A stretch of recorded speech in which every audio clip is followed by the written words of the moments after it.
Hello guys, আসসালামু আলাইকুম রহমতুল্লাহি ওয়া বারাকাতুহু। আপনারা সবাই কেমন আছেন?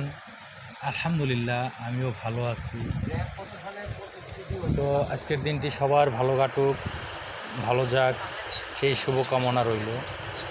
তবে আমি আপনাদের মাঝে একটি টপিক নিয়ে কথা বলবো, এর জন্য আপনাদের মাঝে উপস্থিত হলাম।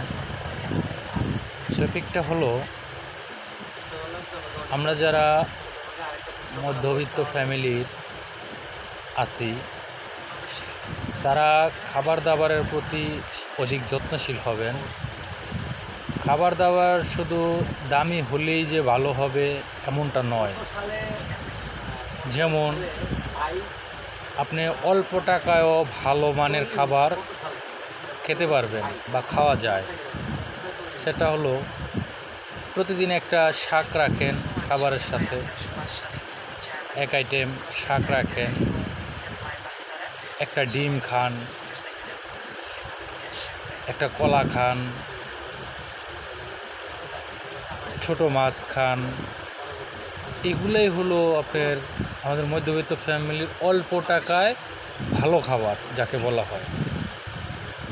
এখন আমরা তো অনেক টাকা দিয়ে অনেক সময় অনেক কিছুই খেতে পারি না। সেক্ষেত্রে আমাদের লক্ষ্য রাখতে হবে আমরা যেন অল্প টাকায় মানসম্মত খাবার খেতে পারি। তা না হলে আমাদের শরীরে অনেক ঘাটতি দেখা দেবে। সেটা বয়স 40-এর পর যে আমরা বুঝতে পারবো যে আমাদের শরীরে কি কি জিনিস ঘাটতি আছে। যেমন ক্যালসিয়ামের ঘাটতি দেখা দেয়, ভিটামিন ডি এর ঘাটতি দেখা দেয়, ভিটামিন সি এর ঘাটতি দেখা দেয়।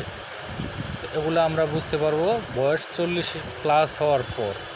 অতএব এগুলো আমাদের একটু খেয়াল করতে হবে। যেমন সিজনালি ফল যাকে বলা হয়, পেয়ারার সিজনে পেয়ারা খান, জাম্বুরা খান, আমলকি খান, আনারস খান। এগুলো কিন্তু আমাদের মধ্যবিত্ত ফ্যামিলির জন্য কিনা খুবই সম্ভব, অল্প টাকায় ভালো জিনিস, এগুলো খেতে হবে।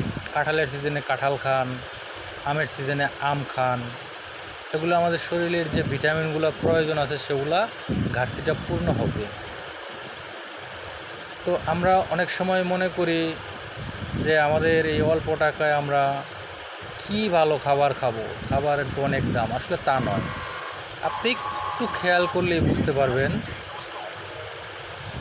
যে 50 টাকা 100 টাকার মধ্যেও ভালো ভালো আমাদের দেশীয় ফলগুলা পাওয়া যায়, এবং দেশীয় ফলগুলোর মধ্যেই ভিটামিনগুলো বেশি পাওয়া যায়।